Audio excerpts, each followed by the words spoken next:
थोड़ा मुझे दे इधर, थोड़ा मुझे दे।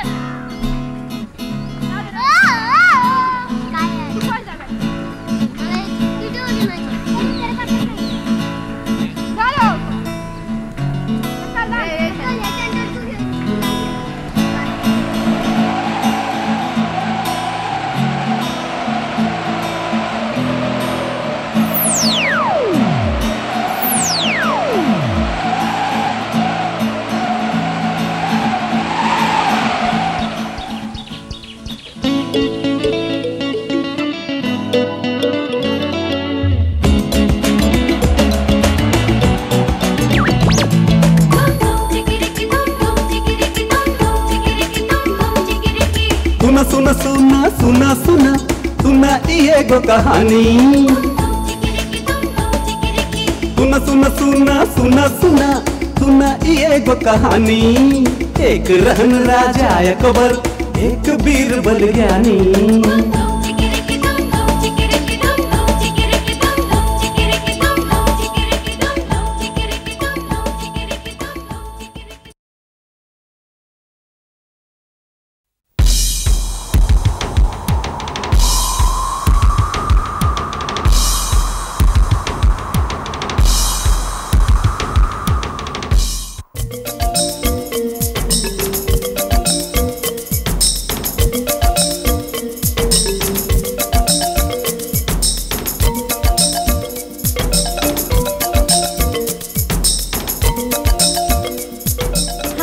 दरबार में आपके बीरबल के तरफदारी करत देखीले। हम आपके कितना बे समझा चुकल बानी कि हमरा सब वजीर में बीरबल सबसे होशियार बाड़न। मानसिंह भी होशियार बाड़न, पर आप हमेशा उनका के नजरअंदाज करीले, ये जानते हुए भी कि वो हमार भाई बाड़न। एक राजा के अपना सबसे अक्लमंद वजीर पर निर्भर रहे के पड़ेला, और हमरा दरबार में ऐसा वजीर बाड़न बीरबल। मानसिंह बेशक आपके भाई हवन, पर ज्यादातर बीरबल के ही राय सही होला। ये आप कैसे कह सकीले कि मानसिंह बीरबल जितना होशियार नहीं खन? हम जानत हैं कि मौका मिले पर मानसिंह बीरबल से ज्यादा ना तब बीरबल की तरह अपन होशियारी दिखा सकेलन। उनका के एगो मौका तो दी। ठीक बा, हमरा लगे एगो तरकीब बा। हम और दोनों जना के एक दौरा पर भेजब, और हमें यकीन बा कि बीरबल के वजह से ही दोनों कामयाब लौटी हैं। एकरा से आपके भी यकीन हो जाई कि बीरबल के बारे में हमारा राय सही बा। हम बीरबल और मान सिंह के काल सुबह ईरान खातिर रवाना होके के कहब।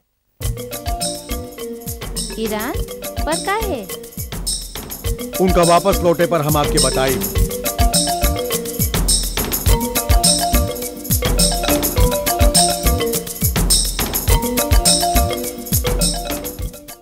बीरबल, मान सिंह, हम चाहते हैं कि तू दोनों लोग ईरान जा। शाह ईरान खातिर हमार पैगाम लेके हम उनका खातिर कुछ तोहफा भेजे के चाहते हैं। ऐसे हम अपने सबसे भरोसेमंद वजीर के भेजे के फैसला कैले हैं। शुक्रिया जहांपनाह। हजूर, यह सम्मान खातिर आपके बहुत बहुत शुक्रिया। हम आपके यकीन दिलावत हैं कि हम आपके मान जरूर रखब।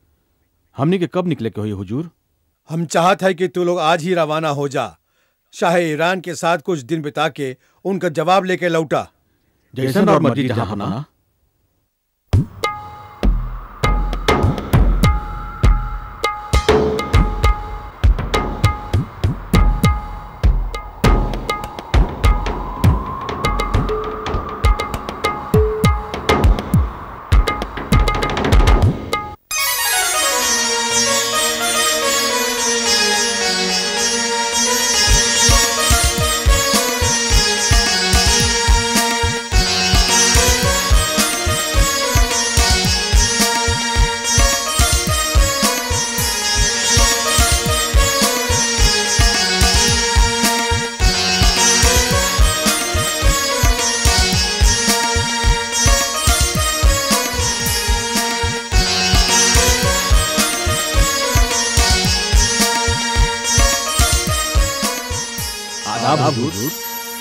हजूर, हम हैं मान सिंह और ये हवन बीरबल।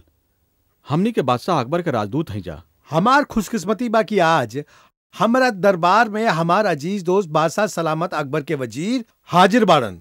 हम जानत हैं मान सिंह जी कि आप बादशाह अकबर के रिश्तेदार हैं और राजा बीरबल के किस्सा ता हमरा दरबार में भी मशहूर बा। शुक्रिया जहांपना। हजूर, हम शहंशाह अकबर के तरफ से आपके खातिर एगो पैगाम लाए।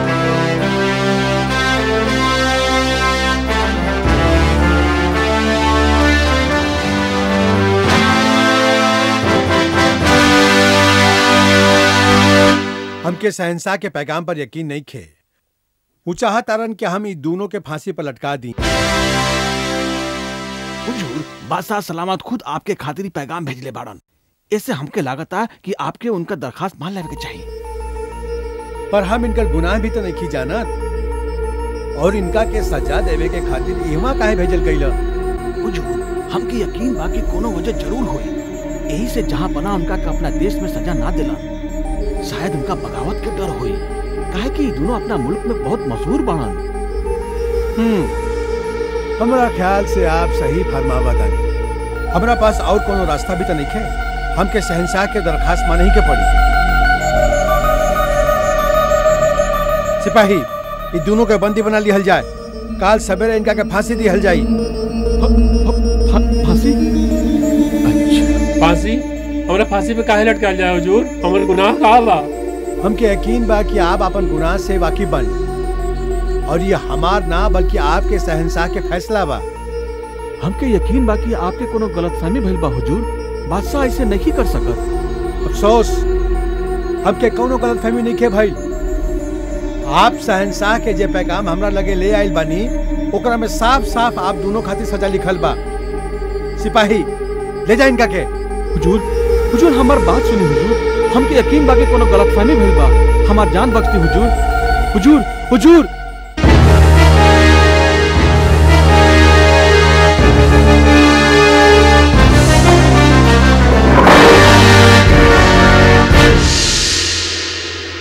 हमके यकीन नहीं होत, ई ना हो सके।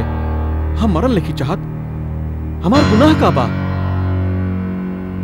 और तू हमनी के कल फांसी लागे वाला बा और तोहरा कोनो फिक्र नहीं खे। का तोहरा फांसी से डर नहीं लागत? जब सजा सुनावल जात रहे तो तू एक शब्द भी ना बोलना। शांत रही मान सिंह जी, यकीन मानी हमनी के कुछ ना होई। कुछ ना होई? का मतलब है तुहार? का तोहरा समझ में नहीं आवती बात? हमनी के कल फांसी लागे वाला बा। हमनी के कल मर जाए, समझला? मान सिंह जी, धीरज रखी।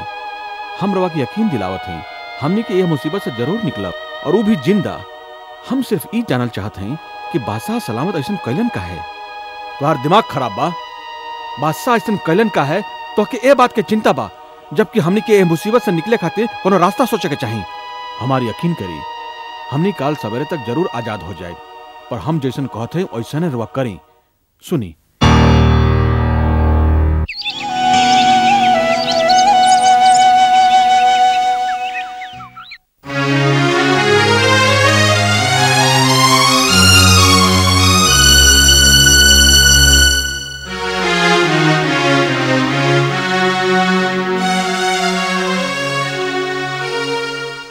पहले हमके फांसी दी हुजूर। ना हुजूर, पहले हमके फांसी दी। पहले हमके दी फांसी। ना हुजूर, पहले हम दरखास्त कैले हैं। पहले हमके फांसी पर लटकाई। ना, हम शहंशाह के रिश्तेदार हैं। पहले हमके फांसी देहल जाए। रवा शहंशाह के साला साहब अभी तक का भेल? हम उनकर सबसे वफादार वजीर हैं। पहले हमके फांसी देहल जाए हुजूर। आप दोनों लोग पागल तो नहीं हो गई? का तोहनी का डर नहीं लागत? रउआ लोग मरे खातिर इतना बेताब काहे बानी? डर काहे खातिर हुजूर? ऐसा इनाम खातिर तो हम खुशी से मरे खातिर तैयार हैं। इनाम? कैसे इनाम? हजूर, हमरा दरबार के राजपुरोहित ऐलान कैले रहन कि आज यहाँ जकरा सबसे पहले फांसी मिली वो अगला जन्म में शाह बनी और जकरा के बाद में मिली वो प्रधानमंत्री। ये कैसे हो सकेला? ये सच ना हो सके। ये सच बा हुजूर। हमार राजपुरोहित कब्बो गलत साबित होइए ना सकन। पहले हमके फांसी पर लटकाई हुजूर। हुजूर, हमरा ख्याल से हमें एक बार फिर सोच लेवे के चाहिए। इनकर बात साथ लागता। हाँ, पर हम का कर सकत हई? उनका के बिना नाराज कइले हम उनकर बात कैसे टाल सकत हई? रवा एह दोनों के हाथों एगो पैगाम भेज सकीले कि बिना एकनी के जुर्म जन ले हम एकनी के फांसी पर नहीं लटका सकत। ऐसे आप ओकर जिम्मा वापस शहंशाह के ऊपरे डाल दी। तू सही फरमाउला। हमके यह करे के चाहिए। तू दोनों लोग आजाद बाड़ा। हम क्या कुछ गलत फहमी हो गई रहे। आप दोनों हमार पैगाम लेके जहां पना के पास लौट जाएं। जैसा आपके मर्जी हुजूर।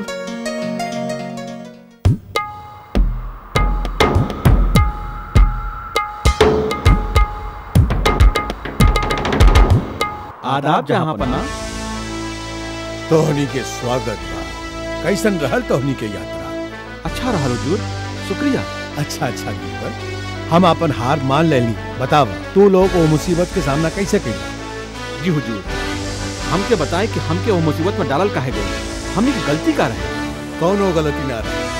हम तोहार इम्तहान लेते रहे, मगर हम ही जाने खातिर बेचैन बनी कि तू दोनों वापस कैसे लौटला। हुजूर, बीरबल के होशियारी की वजह से आज हमने के जिंदा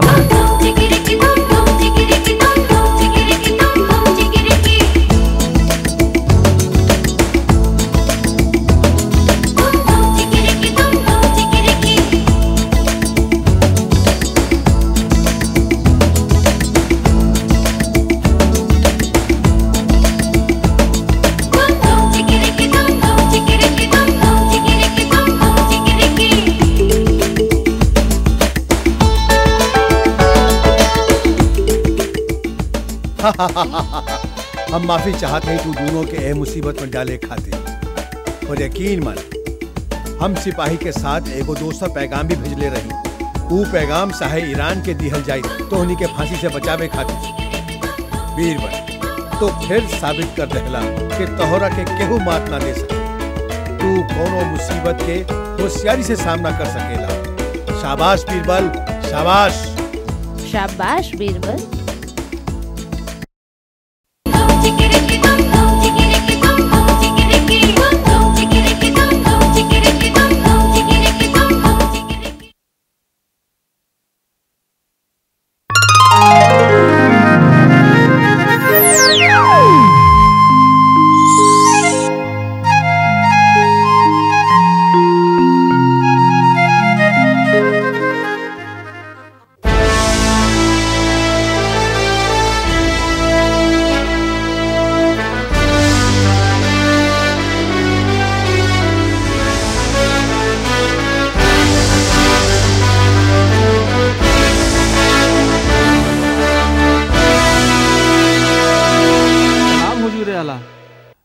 राउर स्वागत बा मान सिंह जी।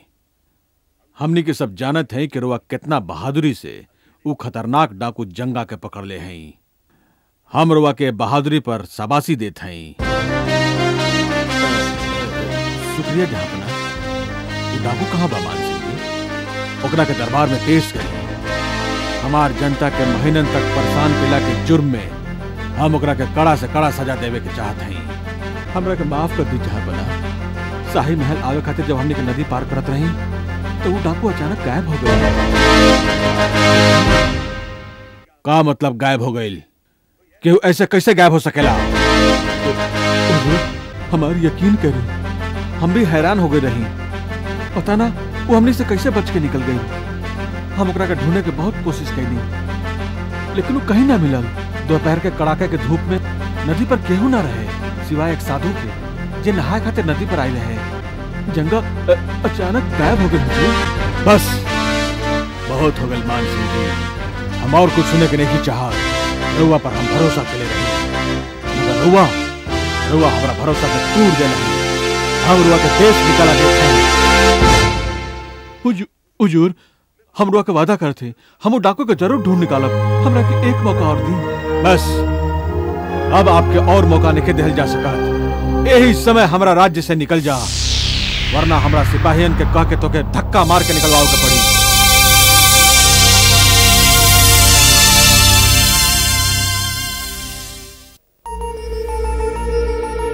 महारानी, महारानी। का बात बा जहांपना? आप परेशान लागत हैं? महारानी, हम आपके भाई के देश निकाला दे देली। वो हमार भरोसा तोड़ देने बड़न। एक बेहद खतरनाक डाकू उनका हिरासत से भाग गई। पर हुजूर, हमके यकीन बा कि उनकर कवनो गलती नहीं थे। मान सिंह जल्दी ही वो डाकू के पकड़ ली है। ऐसन गलती खातिर हम उनका क्या हरगिज माफ ना कर सकीले। हम उनका से बहुत नाखुश बानी। उनका के एक और मौका दे दी जहाँ पना। आखिर वो हमार भाई हवन, आपके ये बात के नजरअंदाज ना करे के चाहिए। बस महारानी, हम मान सिंह के बारे में और कुछ सुनने के नहीं खींचा। तो का भाई अगर वो आपके भाई हवन, कानून से ऊपर कोई नहीं खे। पर हुजूर, मान सिंह कौनो आम वजीर ना हवन, आप उनका साथ ऐसे ना कर सकते। महारानी, अपना नाजायज मांग से आप भी हमके नाराज कर देली। कोई भी हमार हुक्म ना माने की जरूरत ना कर सकेला। हम आपके भी देश निकाला देते हैं। आप अपना साथे अपन सबसे अजीज चीज लेके जा सकीले। सोना, चांदी, हीरा, जवाहरात, जे चाहिए के लेके आज ही ये महल छोड़ के चल जाए।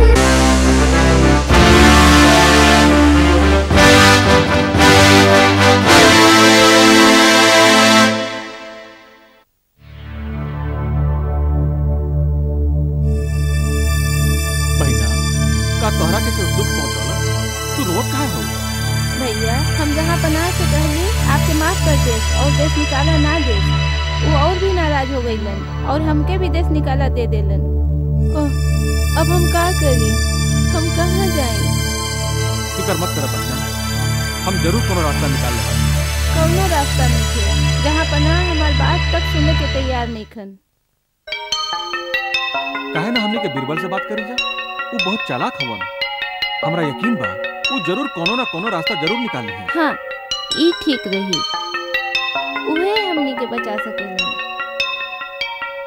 ओह, तो यही से जहां पनाह रवा के भी देश निकाला दे लेलन। फिक्र मत करी महारानी, हमरा लगे एगो तरीका है जेकरा पर हमें यकीन बा कि सफल हो, पर वो वैसे ही करे के पड़ी जैसा कि हम कहते। जहां पनाह के साथे रहे खातिर हम कुछ भी करे खातिर तैयार बानी। ठीक बा, दरवा का ऐसा करेगा बा।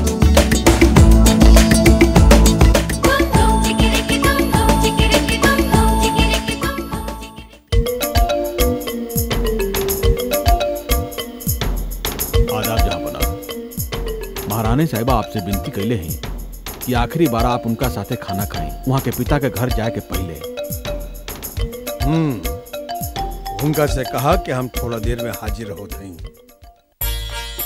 जहाँ पनाह, आपके नाराज करे खातिर हम बहुत शर्मिंदा बानी और आपके सजा के हकदार बानी। हम फैसला कैली हैं कि अब से हम अपना पिता के घरे रहब। हमरा साथ आखिरी बार खाना खाए खातिर शुक्रिया हुजूर। खाना आवे तक ये शरबत पी।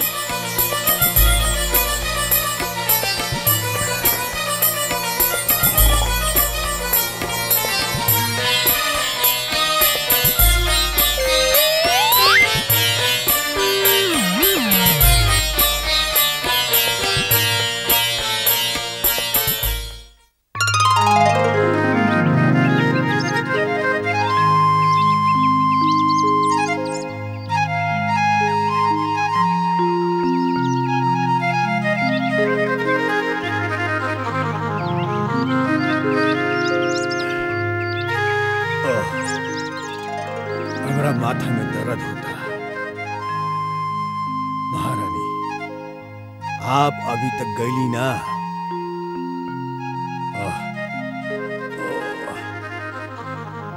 ये हम कहाँ बानी? जहाँ पनाह, आप हमरा पिता के घर बानी। हम आपके पिता के घर का करत हई?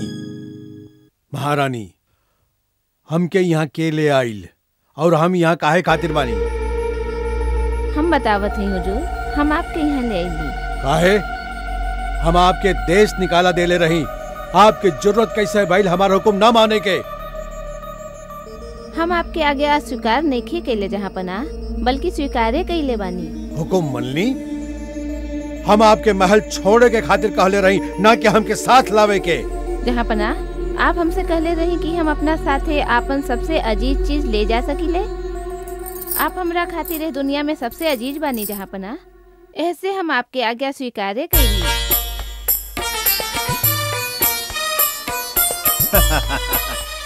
बहुत खूब महारानी, बहुत खूब। हम अपन हुक्म वापस लेते हैं। आप वापस महल आके हमरा साथे रह सकीले। शुक्रिया जहाँ पनाह। इतना जल्दी ना महारानी, हम जानत हैं कि केहू और क्या अकलमंदी है। बताई के हऊ? आप सही फरमाऊंगी जहाँ पनाह, ये बीरबल के ही सुझाव रहे। हम जानत हैं कि बीरबल ही सोच सकेले।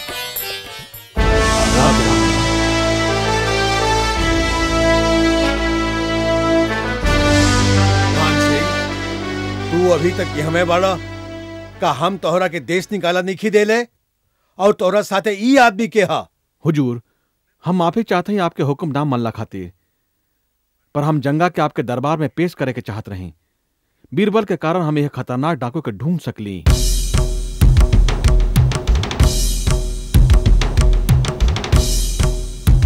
कैसे ढूंढला? हुजूर, जब हम बीरबल के बतौली कि जंगा हमारा चुंगल से कैसे भाग निकलल, त उनकर कहनाम रहे कि साधु के ओह समय ओह नदी पर होना एक बहुत बड़ा इत्तेफाक रहे। यही से हम वापस ओह गांव में गईली ओह साधु के खोज में। जब हमके वो मिलल तो हमके पता चलल कि और केहू ना हवे बल्कि वो जंगा डाकू ही है। ये साधु के भेष में गांव में रहता है। शाबाश, बहुत खूब बीरबल, तू बड़ा होशियारी दिखा। तू एक बार फिर साबित कर देला कि तुहार बराबरी केहू ना कर सके। मान सिंह जी, हम तुहार सजा वापस लेत हई, काहे कि तू अपन काम पूरा कर देला। बहुत खूब, शाबाश। राजा बीरबल जिंदाबाद, शहंशाह अकबर जिंदाबाद, राजा बीरबल जिंदाबाद।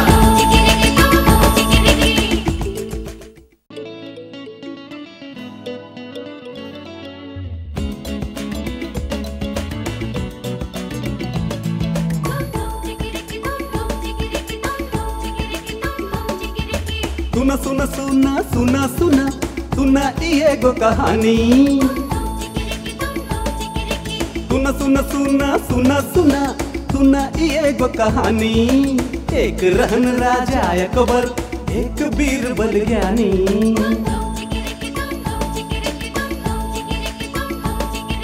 बहुते चतुर मधुर रहे दोनों, गजब के काम करत रहे दोनों। बहुते चतुर मधुर रहे दोनों, गजब के काम करत रहे दोनों। आवा तो के हम बतलाई, बात है बहुत पुरानी।